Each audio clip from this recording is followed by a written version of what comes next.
Sa Mobile Bible School, tayo'y nagtitipon online. Sa tahanan man o saan ka man. Magandang gabi po sa bawat isa. Ako nga po pala si Brother Roderick Rivera, ang inyong teacher ngayon sa Church Planting. We are now watching Mobile Bible School. The subject, Church Planting, the essentials of pioneering a church. Sa mga manonood natin sa live stream, pwede po natin i-share ang ating live streaming ngayon. I-share din natin kung saan tayo ngayon nakatutok. Saang lugar po tayo ngayon nanonood.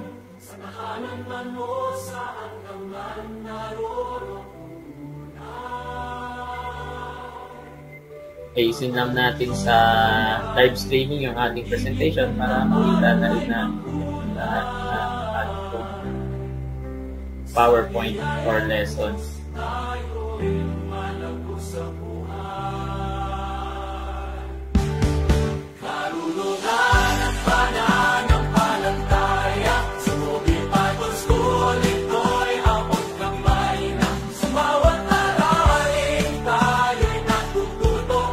Yan, so may nakikita na po tayo siguro, no?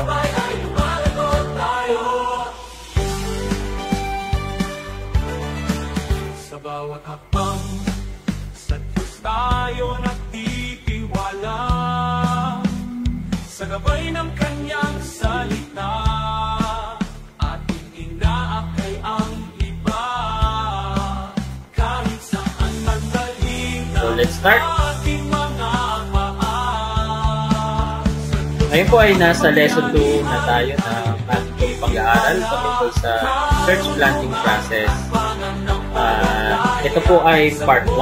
Yung nakaraan po ay yung about saturation church planting. And ngayon naman po is about the process na. At ang process natin, number 1, is about selecting the soil, or it talks about researching. Okay, research. Bakit selecting the soil ang napili nating word?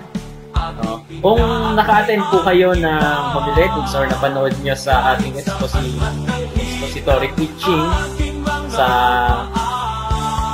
number 6 na bahagi about contemporization. Yan. Dahil yung salitang ginagamit natin is church planting. So, from the word planting itself, lahat ng konektado sa salitang planting, farming, yun po ang gagamitin nating terminology. Okay? So, yun yung contemporization ng ating pong subject. At biblically, sabi sa 1 Corinthians chapter 3 verse 6 to 10, sabi po ni Apostle Paul, I planted the seed, Apollos watered it, but God made it grow. Verse 7, so neither he who plants nor he who waters is anything, but only God who makes things grow. The man who plants and the man who waters have one purpose, and each will be rewarded according to his own labor. For we are God's fellow workers. You are God's field, God's building. By the grace of God has given me, I laid a foundation as an expert building. By the grace of God has given me, I laid the foundation as an expert builder, and some else is building on it. But each one should be careful of how he builds. At maliwanag po na maging si Apostle Paul ay nag-allegorize na ang pagpapasimula ng church ay ginamit niya yung allegorization ng watering, planting ng seed, and growing. So, ang tinutukoy niya dito ay yung church in Corinth. And they are called Corinthians na Christians, or Christians in Corinth. At dito po, ito po ay naka-contemporize or contemporization yung kanyang allegorization. Kumbaga, dahil madaling maunawaan kung ano ibig sabihin ng farming, ang ginamit niyang allegorical or speech ay it's all about planting seed, or di ba? Yung about farming din.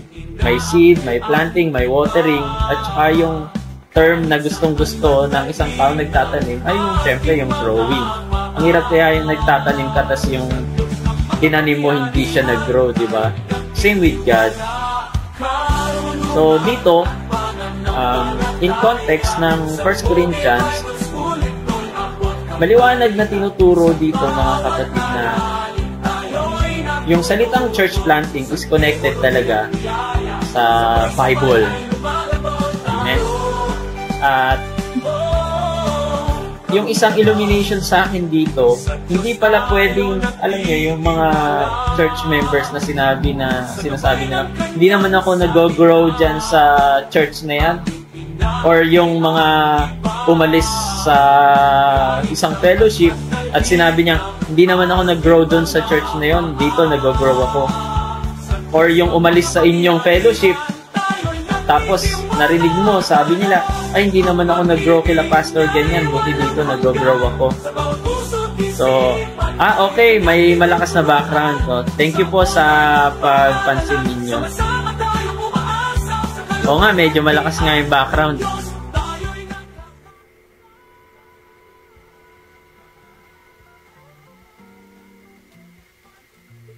Hindi ko napatay. Pasensya. Kasi wala akong monitor. Ngayon, wala na. Ulitin natin for recording sake.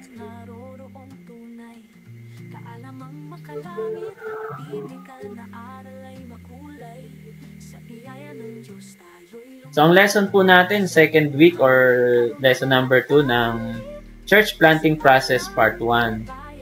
And we have chosen this word about farming, yung selecting the soil, yun yung first main point natin. It's all about researching. And sabi sa 1 Corinthians chapter 3, verse 6 to 10, ang context niya is about planting. I planted the seed, Apollos watered it, but God made it grow. At dito, tulad nga na sabi ko kanina, ang growing process, hindi kasalanan ng pastor kung hindi mag-grow ang isang kapatiran or member sa loob ng church. Di ba po? Kasi hindi natin maisisisi yun sa pastor na nagtanim at saka nag-water kasi napaka-clear na ang sabi dito sa Bible, God made it grow. So, nawa ay maliwanag po ito. Kaya, hindi pwedeng sisihin ng miyembro na hindi ako lumago sa ganito, hindi ako lumago sa ganon. Buti dito, lumago ako. Therefore, hindi kasalanan nung pastor o nung church na yon kung bakit di ka lumago. Hindi mo pa siguro time or hindi pa open yung heart mo nung panahon na yon or something may kailangang mangyari sa'yo bago mo ma-realize na kailangan mong lumago. Yun ang pinaka doon, main key kung bakit ka lumago. Si Lord at saka ikaw. Amen? So, nagtanim lang sila, nagdidilig lang sila, pero si Lord ang nagpapalago. Kaya kung kukwestiyonin mo, bakit hindi ka lumago doon, baka hindi ka pa Kristiyano doon. Kasi kung tunay ka ng Kristiyano, matik yan, lumalago ka. Kung totoo yung buto na tinanim mo sa iyong puso, ay lalago yung buto na yon. Or kung kahit sabi natin na tama yung tinanim na buto sa iyo, pero hindi mataba yung lupa or yung puso mo, hindi ka receptive to the point na obedient ka sa Word of God, ay ayun, may problema. Sa iyo ang may problema, sa isang kapatiran na hindi lumalago ang may problema. So, same sa church planting. Sa church planting, tayo, mga pastors, mga fellow workers sa kingdom ni Lord, ay hindi tayo yung magpapalago doon sa papasimulan natin na church. Tayo marahil ay magtatanim ng buto. That means yung word of the Lord, or in Matthew chapter 13 is message of the kingdom, o yung word of God. At Ang ibang tao naman na mga ngalaga doon, yung marahil may mga humahayo na mag-Bible study, they are watering the seed. Pero ang growth, ganito daw po galing? Ulitin ko, paki-type, paki-comment. So, sino nagpapalago sa church? As a church planter, as a pastor, as a worker, as a Bible study leader, as a member, sino nagpapalago sa atin? Type natin. So, dito po, since Paul used agricultural term to explain the birth of the Corinthian church, we are going to stay with agricultural terms.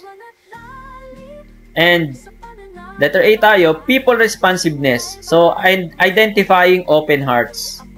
Any farmer desiring to plant a crop that would yield a good harvest. Sino ba naman ng hindi gusto ang good harvest, di ba? So, good harvest first, and then select the soil carefully. Kung gusto mo magkaroon ng magplant ka ng crop at magandang harvest ang gusto mo, kailangan hanapin mo daw yung magandang soil. So, you select the soil carefully. Certain soil is just not conducive for farming. Totoo yun, lalong-lalo na yung mga mabato o kaya matinik, or pwede ring matinik, pero you have to do something, cultivate it, di ba? In the church planting process, it is necessary to first look for people's responsiveness. Kaya napaka significant din yung Matthew chapter 13 about different types of soil, di ba? According to sa seed na naitanim. Ano yun? Yung wayside, yung maraming thistles, or matinik, or tinikan, and then stony, yung batuhan, and last but not the least ay yung good soil. Amen? So in the church planting process, it is necessary to first look for people's responsiveness. So I'm not saying that if the people are not responsive, that they should be ignored. Hindi naman yun ang ibig sabihin natin dito na mga batuhan pa yung ano dyan. Huwag tayo dyan. Hindi ganon. Still, we have to pray for it. At kung sinabi ni Lord na go, kahit mabato pa yung heart nila, si Lord naman nang mag-change ng heart eh. Hindi naman tayo ang mag-change ng heart ng mga tao, di ba? So, however, there are seasonal opportunities when a certain village or neighborhood or people are very responsive for various reasons.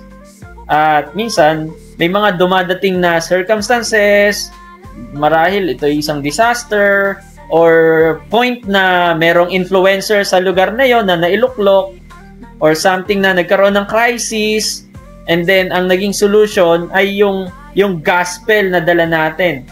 So, yun po yung mga circumstances. Kaya, meron isang book, yung Purpose-Driven Church na book, na meron akong nakita or nabasa doon na ang season pala ay pwede yung season na nung una, stony heart tayo, sumunod naging mabato, stony na mabato, yung matinik, ibig sabihin, naging preoccupied tayo ng mga iba't ibang bagay, may kaagaw si Lord sa atin, hindi tayo naging active, and then dumating din yung point na naging good soil yung heart natin. Naging responsive na siya, at doon na talaga tayo nag-commit sa Panginoon, and tuloy-tuloy na. Yung commitment na yun is yun yung nagbigay sa atin na maturity. Kaya hindi natin pwedeng sisihin yung ibang tao, mga kapatid. Kasi may season talaga dyan eh. No? At mayroong part din yung mga tao na yon, yung nagtani, may part din yung nagdilig, pero si Lord yung nagpapalago. We don't have to compare kung saan man tayo galing, halimbawa, galing tayo dati sa isang church na ganito at parang hindi tayo lumalago doon, and then lumipat tayo at doon tayo lumalago. Hindi natin pwede i-compare yung pastor doon or yung system doon. Dahil alam ng Panginoon talaga ang situation natin, and alam niya din yung timeline natin kung kailan talaga tayo lalago. Depende sa reception ng ating puso. Kaya kung hindi pa open yung heart natin, nasa sarili natin yan. So ngayon, hinihimo ko kung meron mga hindi active ngayon pero biglang nakanood ng video na ito, napasahan ni Pastor, you have ating mga paa sa Diyos na makapangyarihan tayo'y Kasama, maging active kayo sa Bible study, sa paghayo, sa church planting. And we have to. Kailangan talaga natin maging active. Hindi, ang faith kasi hindi passive word yan, active word yan. So, ganun din nawa, no, sa atin, maging responsive tayo. And dito tayo sa sumunod. Letter B na tayo, gathering data on communities.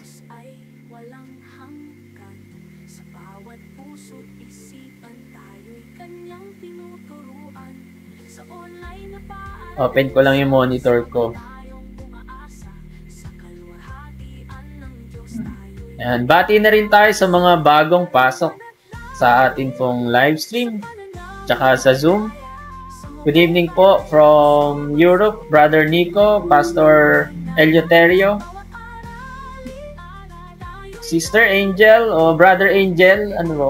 Brother Angel, Brother Bernard, yan, sa mga taga-subaybay natin ngayon sa live stream. So, gathering data naman tayo. So, yung nasa part na po tayo ng ano, no, ng selecting the soil. Yan po, soil selection. That means researching. Ano i-research natin? So, ang i-research natin, mag-gather tayo ng data sa community. Yung harvest field at saka yung harvest force. So, letter B na tayo, research, gathering data on communities. It is important that the soil is researched so that you know what type of crop is conducive for that particular soil. So this speaks of research. Research is the process of gathering information which allows us to assess and measure the task and to establish goals, plan, and priorities for planting new churches. So it is imperative that the church planter should first do a threefold research. Ano yung threefold research na yun? So number 1, harvest field. So, sa harvest field, titignan natin yung identity, location, description, status ng people, including ethnic, linguistic, social group in every community. Sa harvest force naman, same din. Yung identity, location, description, and status. Pero, it's all about the church denomination naman. Local congregation sa lugar na yon and mission agencies kung meron, and para-church organization. Kasi, ang isang municipality, ang alam ko, halos lahat ng municipality meron tinatawag na pastoral organization or hindi ko alam kung anong tawag sa inyo. Ministerial fellowship or pastors organization or something. So, sure yun, meron. At nakapangalan pa nga yan. At karamihan dito sa mga pastors organization, rehistrado pa yan sa Security and Exchange Commission. Tama po ba ako? Kung hindi, pwede natin yung irehistro sa SEC. So, meron po tayong online registration yan sa SEC. At type nga natin kung ano yung ministerial fellowship sa ating lugar. Tulad dito sa amin, LUPAO. L-U and P, A, tapos O. Kasi taga LUPAO Nueva Ecija po ako. Yung LU means Lupao, PA means pastors, and O means organization. Parang Lupao, ganun, Lupao. So, naging parang acronym siya ng Lupao, LPO. So, sa inyo, marahil meron. And meron ding provincial, di ba? At large. So, kasama yan sa harvest force na kailangan research. So, sa soil research na tayo, ang definition niya, nasabi ko na kanina, no? But in allegorization, ang i-research naman natin is it will allow us to assess and measure to task and establish goal, plan, priorities for completing the Great Commission. So, there is wisdom in being informed. Totoo yun. Kapag informed ka, ibig sabihin, mas powerful ka. Kaya nga sabi nila, knowledge is power. Ganun din sa Bible. Mas makapangyarihan yung nararanasan ng tao kapag marami yung inia-apply niya na salita ng Diyos na makapangyarihan sa kanyang sarili o sa kanyang buhay, di ba? So, same here. Sa church planting, hindi pwedeng basta sugod ng sugod sa isang lugar. Hindi naman sinasabing mali yun, no? Wala naman tayong sinasabing mali yung ganun. Pwede na mag-start ka lang sa isang Bible study, biglang nagkaroon ng kapilya, pero may magandang process din naman, or may mas magandang process, no? Wala namang masasabi ko na one way lang sa church planting, wala. But I'm teaching isa sa mga ways, no? Maraming way ng church planting. Pero ito yung isa sa mabisang way ng church planting. And systematic kasi ito. Kaya nandito tayo sa the essentials of church planting or mastering church planting. So Solomon also affirmed the incredible value of information and knowledge. So the book of Proverbs is filled with convincing statements about the necessity of being informed. Kaya mahalaga ang research because mayroong importance ang being informed. Ayan. Sa Vizcaya, ang sabi sa ating pong live stream ni Pastor Bernard is VEMA, Vizcaya Evangelical Ministers Association. Kay Sister Roslyn naman, PALM, Pastor and Elders Ministerial. Ang ganda ng mga pangalan, ano? Yung isa parang tunog Bema Judgment na yung pagdating na si Jesus Christ. Itong isa, PALM naman, parang Palm Sunday. And God bless Batangas. Amen. God bless Batangas. At lahat ng kung saan man tayo naroroon ngayon. God bless us all. So, tuloy po natin. Let us look at a few interesting scriptures. Ito yung mga scriptures natin that being informed is important. Proverbs 13:16. Every prudent man deal with knowledge, but a fool lay open his folly. Proverbs 14:15. The simple believeth every word, but the prudent man looketh well to his going. Diba? Proverbs 15:14. Kabaligtaran ng 14:15. Anong sabi? The heart of him that had understanding seek knowledge, but the mouth of fools feedeth on foolishness. And Proverbs 18:13. Letter D. He that answereth a matter before he heareth it, it is a folly and shame unto him. And Proverbs 24 verse 3-4. Through wisdom is an house builded, and by understanding it is established. And by knowledge shall the chambers be filled with all precious and pleasant riches. I don't have to expound na ito, or hindi ko na kailangan ipaliwanag. Alam na natin to, mga ministers naman tayo. So, I just show you yung mga scriptures na to be informed is better than to be ignorant. Pagdating sa lugar or doon sa tinatawag nga natin na soil, no, na kailangan talaga natin mag-research doon. So, the power of information. Information about the harvest field and harvest force is helpful to us only if we have faith to believe God's promise and if we are willing to obey His commands. Wala namang kwenta yung research natin kung alam lang natin pero hindi naman tayo kikilos, di ba? Wala naman tayong gagawin. So, nalaman mo, maraming tao dyan. Nalaman mo, may mga barangay, wala pang mga kapilya. Nalaman mo na talamak ang bisyo sa ganyan lugar at wala kang pakialam. Di ba? So, walang power doon. Anong power ng information sa nalaman mo? We, as the disciples of Christ, no, we have to disciple others also through isa sa pinakamabisa na evangelization tulad nga nung first topic natin or first lesson is through church planting. Amen? And nagkaroon tayo ng mga assignment isa lang pala assignment natin, about 6 models of church planting. Sino po ang nakakaalala noon?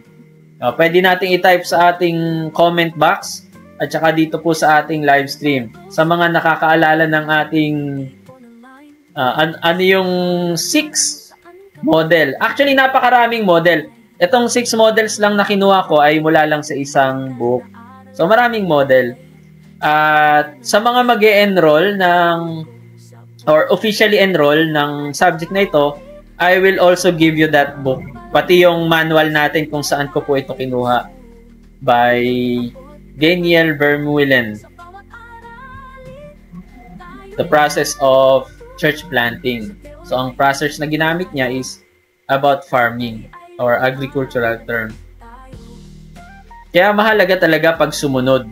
No, may mangyayari pag sumunod. Pinagpapala ang mga taong sumusunod. Subok natin 'yan. Amen, mga pastors, mga co-workers.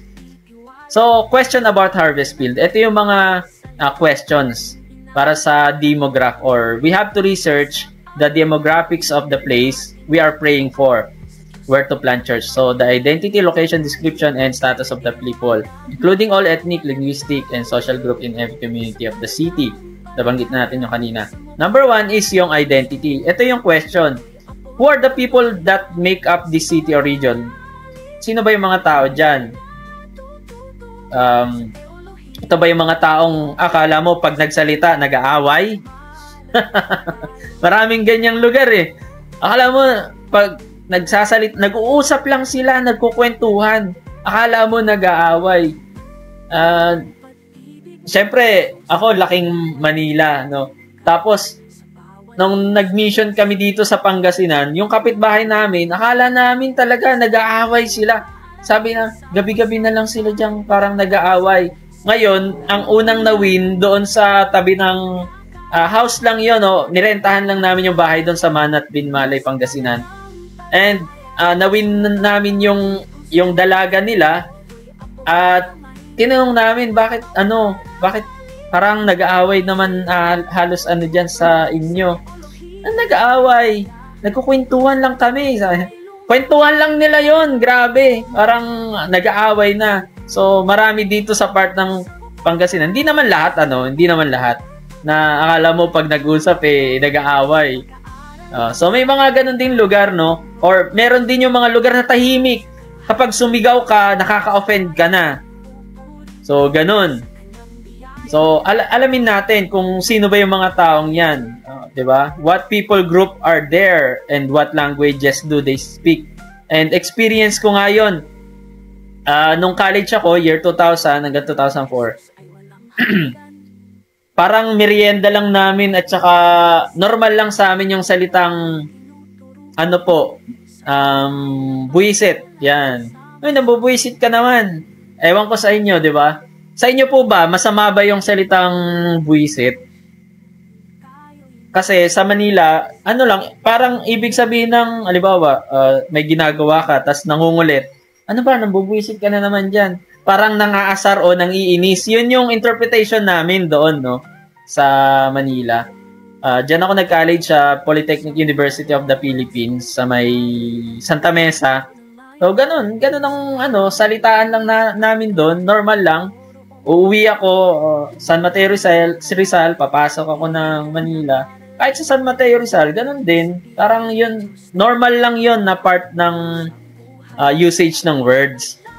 So, nung nag-mission ngayon kami dito, year 2005, sa may Manat Binmalay, Pangasinan, mga sila dito, Pangasinense.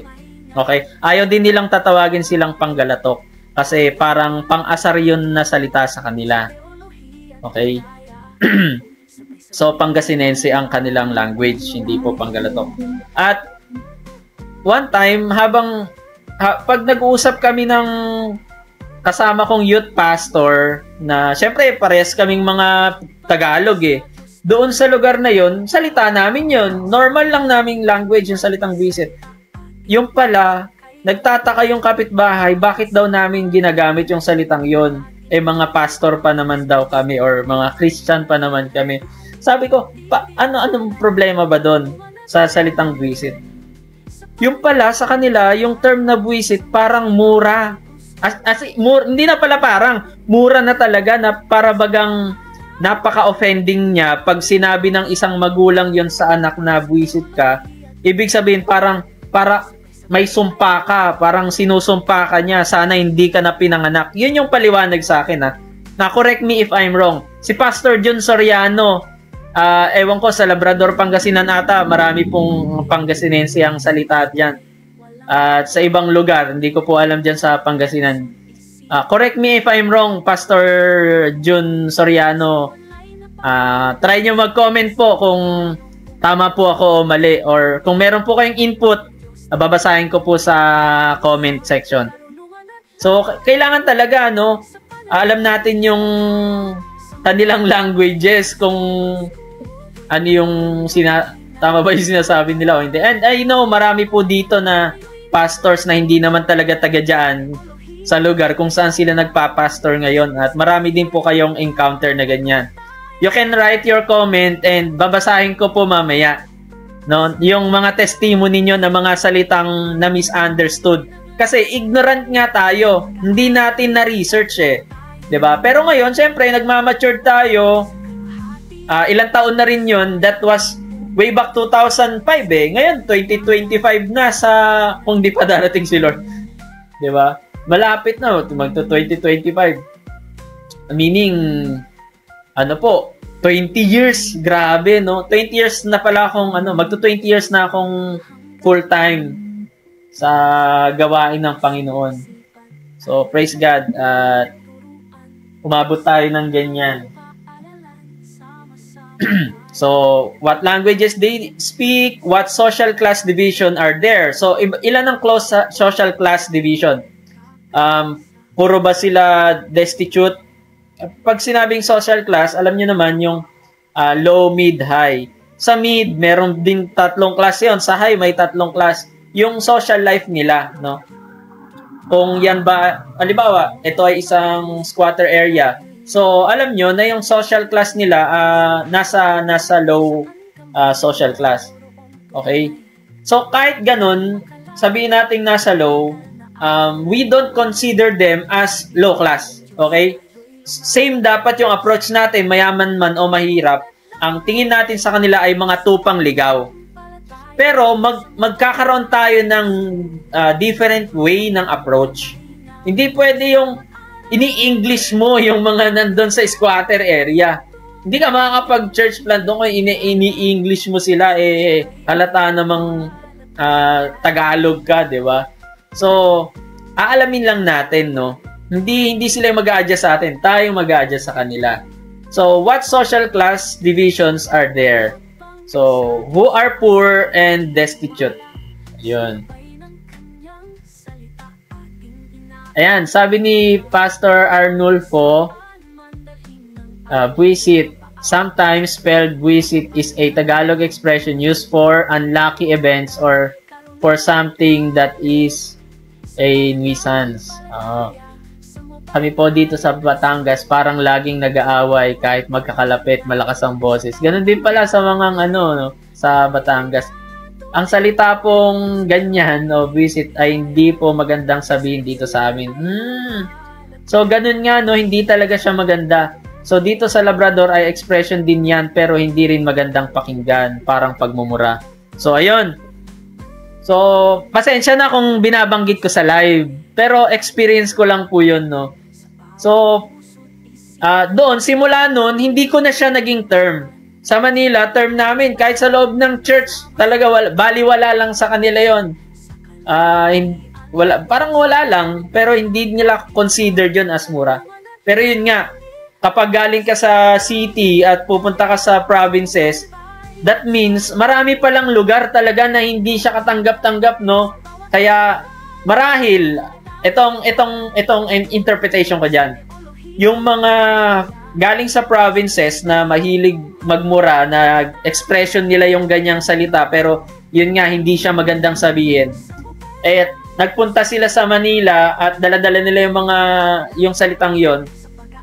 Kami na mga kabataang lumaki, naging normal na lang siya sa amin hanggang sa yung age namin, hindi kami na-orient na hindi pala maganda yon.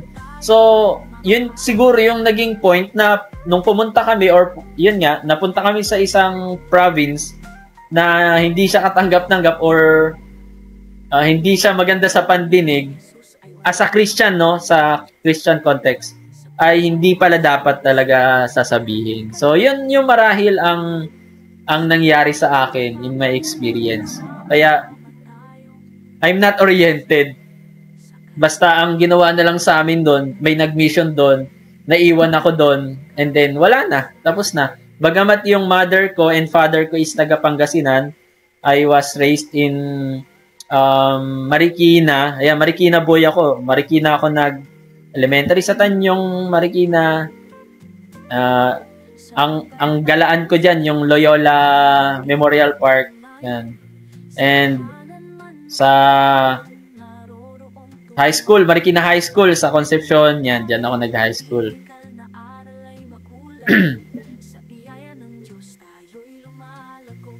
Kaya yun, naging norms lang sa amin yun. So location, ito yung ikalawa sa Harvest Field, no? So pag mag-church plant ka sa isang lugar, who are the people that make up this city or region? So what people group are there? Bumalik tayo, sorry. Sa location, what are the geographic division in the city? So nasa location na tayo, number 2. What are the geographic division in the city or in the rural area? So ang tawag natin dyan, barrio, barangay, or zone, palit ng palit, village, or compound.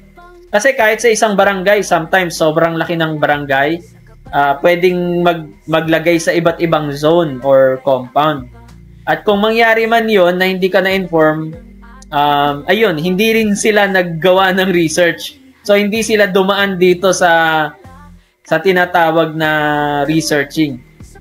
Kaya importante din yung yung pag-research sa Harvest Field. May mo-offend ka ba diyan? So, pwede mo ba silang makatuwang or makakalaban mo sila? Ganun eh.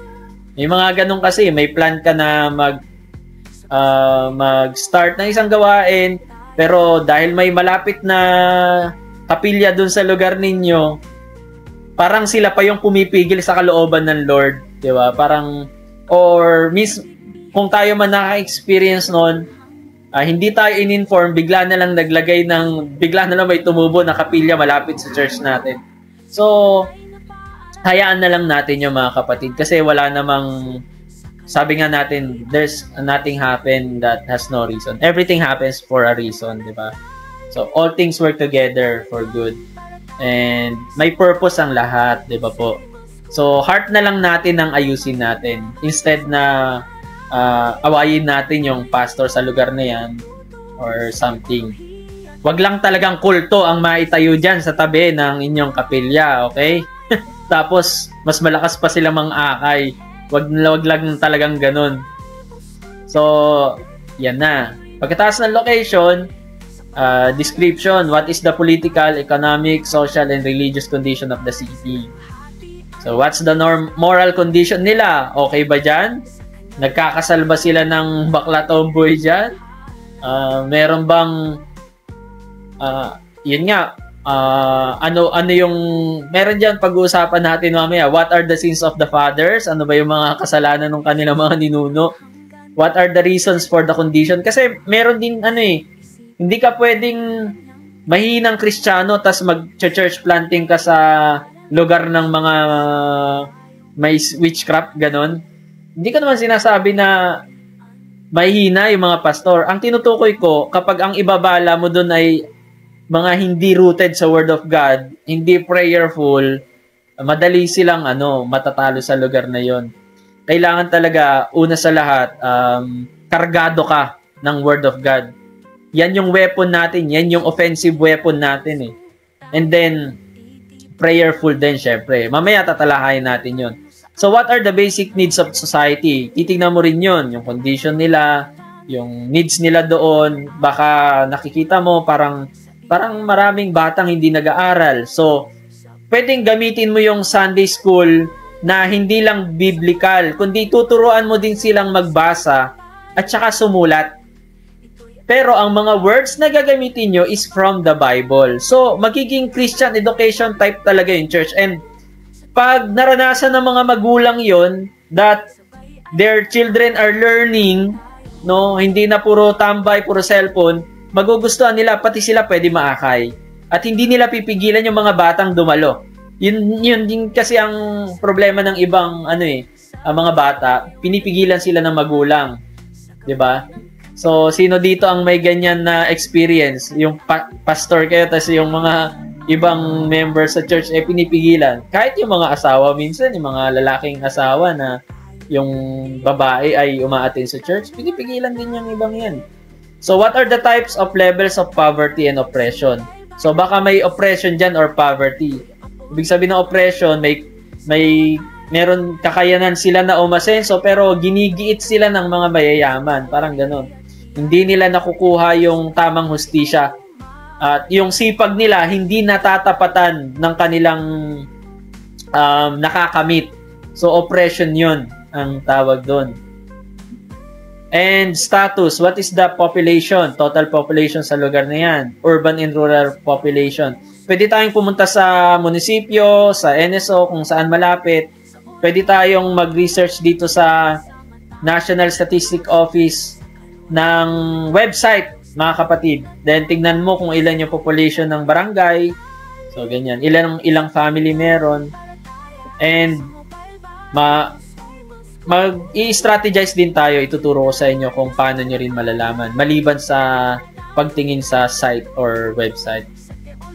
What is the population of each language and each people group? So, meron kasing isang lugar na dalawa ang language or tatlo. Ay, merong mga lugar, halimbawa, dyan sa Pangasinan. Sa Pangasinan, lalong-lalo na itong mga sabihin natin, mga Santa Barbara or Urdaneta, hindi lahat doon Ilocano, hindi lahat doon Pangasinense, may Ilocano din. Hindi lahat Ilocano, Pangasinense, may Tagalog din dyan. So, iba-iba. Maraming kabataan ngayon na hindi na marunong gaanong mag-Ilocano at saka mag-Pangasinense. May mga, lalong-lalo na yung mga tumubo ngayon or mga tinatawag na alpha generation. Karamihan sa kanila nag-i-English. Isa na rin dyan yung bunso ko. Pag dala-dala ko yung bunso ko, ako ang nahihirapang mag-English. Hindi niya minsan naintindihan. Kaya tinatagalog na lang din namin siya para habang lumalaki siya, natututo siyang mag-Tagalog. Lumilitaw talaga ako na hindi talaga magaling mag-English. So, harvest force naman tayo after ng harvest field. So, ito yung question about harvest force. Almost same lang din. What are the dynamic? Pero, it's all about the Christians community, denomination, local churches, or mission agencies and parachurch. Yan. So, kung mayroong mga organization doon, ano yun? So, siyempre, tignan natin yung people group. Ikalawa, yung location. Where are they located? Where are they working in the city among people groups? So, saan sila naroon? Sa barangay? Malapit ba? Malayo? So, which denominations have goals and plans for growth? Meron din ba silang plano na mag-church plant malapit doon sa lugar kung saan kayo mag-church plant? Baka pwedeng magtulungan na lang kayo, ganyan. So, which ministries most directly result in churches being established? So, what methods are most effective for church planting and evangelism? Kasi yun nga, sinasabi ko, there is no absolute way or one way of church planting or evangelism. Kada iba't ibang lugar, iba't ibang way ng approach talaga dyan. So, what other supportive ministries are indirectly related to church planting? So, yan, baka merong mga gustong tumulong, ganyan. So, pwede tayong mag-tap sa kanila. Status, how many churches, members, pastors, and other workers are there in each denomination or local church? How fast are they growing? How many expatriate missionaries are there? How many people are being ministered to by each parachurch organization? Pati yung yung mga churches doon, pwede nyo tanungin na kamusta yung relationship nila sa isa't isa. Are they divided? Diba? Nakakalungkot. Ayan na. Marami ngayon sa ministerial association sa ating mga bayan-bayan nadi-divide. At iyon ang isang problema. Yung harvest force, ito sasabihin ko sa inyo. Dito sa harvest field, pagdating dito sa tinatawag na description, what is the political status? Doon, ganun din sa sa status ng harvest force. Yung harvest force, yung mga kapwa nating Kristiyano, they are divided kasi pati sila nahati dahil sa kanilang nahahaluan sila ng political agenda or yung influence ng politika, pati sila hati. Yan ang problema. Kaya I advise to all pastors, don't take sides. no? Bagamat alam nyo at kilala nyo kung sinong iboboto nyo, hanggat maaari, okay hanggat maaari, bigyan natin ng karapatan ang tao na bumoto kung sinong dapat nilang iboto. At wag tayong maging bias. Hanggat maaari talaga. Hanggat maaari. Pero kilala naman natin, alam naman natin ang pinagpe-pray natin, no? May mga history records din yung alam natin mga politiko na parehas na ganito, ganyan. Pero minsan tinitingnan na lang natin kung sino yung tumutulong sa organization or sa church. Sino yung madaling lapitan. Pero hanggat maaari talaga, maging neutral po tayo, mga pastors, no? Kasi tayong mga pastors minsan, dahil hindi tayo neutral, dinadamay natin yung relationship sa kapwa nating pastor dahil sa political na yan na agenda. Pati tayo napupolitika. So, ngayon, 2025, nawa, magkaisa tayo, maging neutral lang tayo. Amen po ba? Ano man ang pagkakaiba, wag natin dalihin yung usaping politika pagdating sa usaping pamilyang Kristiyano. Amen? Pamilya tayo hindi tayo dapat nagkakawatak-watak dahil lang sa uupo dito sa mundong iiwan naman natin at papalitan ng Panginoong Hesus. Siya yung uupo doon. Amen? Kung naniniwala ka, kung ikay dispensational, kasama mong uupo. Kaya dapat mas matataas pang tingin natin kaysa sa mga politikong ito. Mas matataas pang tingin natin sa sarili natin, mga kapatid. Pero hindi naman natin na i-apply yung ganun. Ibig ko sabihin, sa identity, alam natin sa sarili natin, we have to be assured na mataas talaga tayo. Pero the way na itrato natin sila, the way na i-approach natin sila, the way na tumingin tayo sa kanila in a sense na they are souls and precious to the Lord, magpapakumbaba tayo. Titignan natin na mas mataas silang tao kaysa sa atin. For sake of humility. Okay? For humility's sake. Kasi si Jesus Christ, kahit Diyos siya, makapangyarihan siya, nagpakumbaba siya. Alam niya na mas mataas siya sa mga taong nandito sa mundo. Pero nagpakumbaba siya. Diba? Nagpasakop siya. So, yun yung application na sinasabi ko. Kaya nawa, ngayon 2025, walang mapoliticize dito.